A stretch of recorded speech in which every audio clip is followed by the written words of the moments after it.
A, E, I, O, U. El podcast de la nostra aula d'acollida. Un nou món, una nova veu.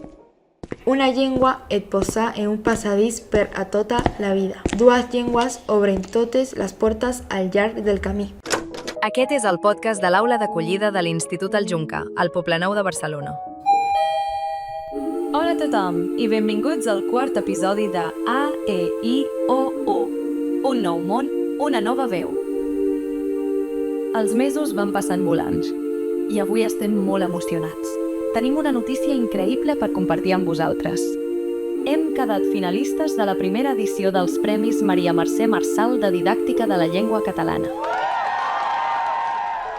El passat 28 de gener vam tenir l'honor d'anar a la seu del Col·legi Oficial de Doctors i Llicenciats de Catalunya com a finalistes d'aquests guardons que celebren la nostra llengua. Aquests premis porten el nom de Maria Mercè Marçal, una gran escriptora i poeta que ens va ensenyar que ser docent també és fer créixer paraules amb sentit i arrel. En honor a ella, volem continuar explorant el món dels llibres i el món de les paraules. Comencem! Com vulguis. Hola, jo sóc l'Alejandro i tinc 13 anys i el meu aniversari és l'11 de febrer. Jo soc de Colòmbia, la meva família és de Colòmbia, de la ciutat que es diu Cali. Jo estudio català, no m'agrada molt, però és necessari per al meu futur. Ara us explicaré una anècdota. A Colòmbia, els boscos són més perillosos que en Catalunya. Quan jo tenia 7 o 8 anys, crec que em va trobar una serp en el meu cosí i em van espantar una mica perquè la serp era molt gran. No recordo qui m'ho va explicar que la serp era perillosa per al seu color i tot va passar en el bosc de Colòmbia. Recordo el meu cosí i tinc moltes ganes que vingui a Catalunya. Quan llegim, coneixem el món, la història i a nosaltres mateixos. Títol del llibre. Mecanoscrit del segon origen. Autor. Manuel de Pedrolo. Editorial. Adapta Editorial. Es una historia de ciencia ficción que trata de dos nois, la Alba y el Didac, que tienen que comenzar en un món nou. Lo recomano perquè és molt interessant, també ajuda a millorar el català. Els llibres han guanyat més batalles que les armes. El nostre institut està situat just damunt de la Biblioteca Manuel Arranz. Anirem a conèixer de prop aquest lloc tan especial i ple de llibres, per seguir fent gran el nostre projecte i fer que les nostres veus continuïn volant. Hola, mira, el meu nom és Anna i soc bibliotecària de la Biblioteca Poblenou Manuel Arranz de Barcelona. Em dic Lluís Martínez i soc el director de la Biblioteca de Poblenou.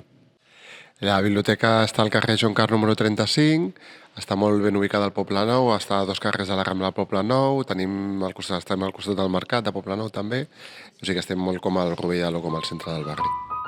Hola, soc alumna de l'aula de l'acollida de l'Institut El Juncar. He fet una entrevista per conèixer millor la biblioteca i entendre les seves normes i què he de fer com usuària. Abans no solia llegir, però ara m'agrada. Crec que és bo tenir biblioteques, ja que permeten llegir i estudiar amb més tranquil·litat. Gràcies a aquesta entrevista he après molt sobre la biblioteca i com aprofitar-la millor. La biblioteca és justament sota el nostre institut i el que passa és que jo no tenia carnet. Llavors vaig aprofitar per treure'm el carnet, ja que necessitava llibres per l'aula d'acollida. Li pregunté a la bibliotecària què necessitava per fer-ho. Escolteu què em va dir. Què necessito per fer-me un carnet de la biblioteca? Val. Ets major de 14 anys o menor? Major.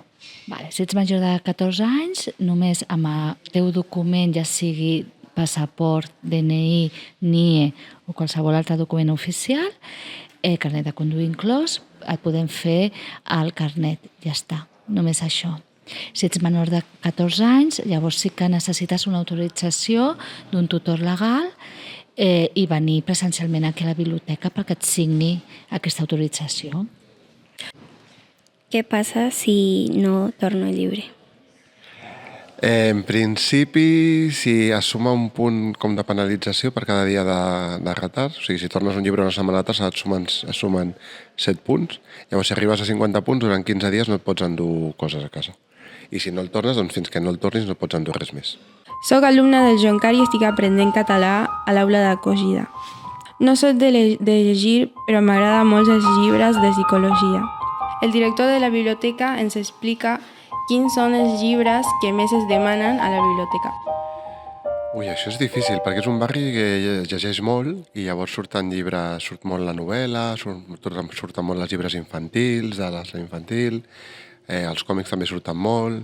Per exemple, és un barri que surten molt també els llibres de disseny, perquè hi ha molts dissenyadors i il·lustradors al barri. Llavors és difícil, sé que hi ha unes llistes, però sí que et podria dir alguna novel·la, espera. No sé, autores com la Sara Lark o el Javier Cercas també últimament ha sortit, ha tret un llibre fa poc que surt molt. Soc d'Argentina, però fa més de 5 mesos que visc a Barcelona. Vaig a l'aula d'acollida de l'Institut del Joncar de Poblenou. És al costat de la Biblioteca Pública Manuel Arranz. I ara estic aprenent a llegir en català. He fet aquesta entrevista a la bibliotecària Anna perquè ara que estic començant a llegir en català he començat amb llibres de lectura fàcil que m'ajuden molt. I em sembla molt important que altres persones com jo nouvinguts sàpiguen també d'això per poder aprendre més fàcilment. Què són els llibres de lectura fàcil? ¿Eres aconsellats a les estudiantes nouvinguts? Els llibres de lectura fàcil són llibres normalment adaptacions de clàssics, que justament estan adaptats amb un text, amb unes anotacions perquè la persona, sobretot nouvinguda o que té algun tipus de dificultat lectora, pugui entendre el text. I jo penso que pels nouvinguts és molt bona elecció perquè és llegir un clàssic, ja sigui, no sé, Romeo i Julieta o qualsevol altre, però amb aquesta adaptació i aquestes ajudes a la lectura que va molt bé per entendre. Hi ha escriptors catalans? Sí, quan parlo de llibres clàssics inclou tot, llibres d'autors catalans, com llibres d'autors espanyols, com llibres d'autors d'altres llocs del món. Sí, també en tenim. A, E, I, O, U. El podcast de la nostra aula d'acollida. Un nou món, una nova veu. Títol del llibre: Pedra de tartera. Autora: Maria Barbal. Editorial: Llibre obert. Li semblava que el seu nom feia per a una dona refeta i forta. La Conxa estava molt prima. Patia cada cop que li preguntàvem com es deia. Però el Jaume li va dir que el seu nom li endolcia la boca com el sucre. Aquest llibre és una història de Pedra dels Arrels. Explica la vida de la Conxa des que és una nena fins que es fa gran. M'ha agradat el llibre perquè et mostra com vivia la gent durant la Guerra Civil Espanyola i si no saps o no coneixes sobre això, és força informatiu. I el llibre està en format de lectura fàcil, això ajuda molt a entendre millor el català. Aprendre a llegir és com encendre un foc. Cada síl·laba és una petita espurna.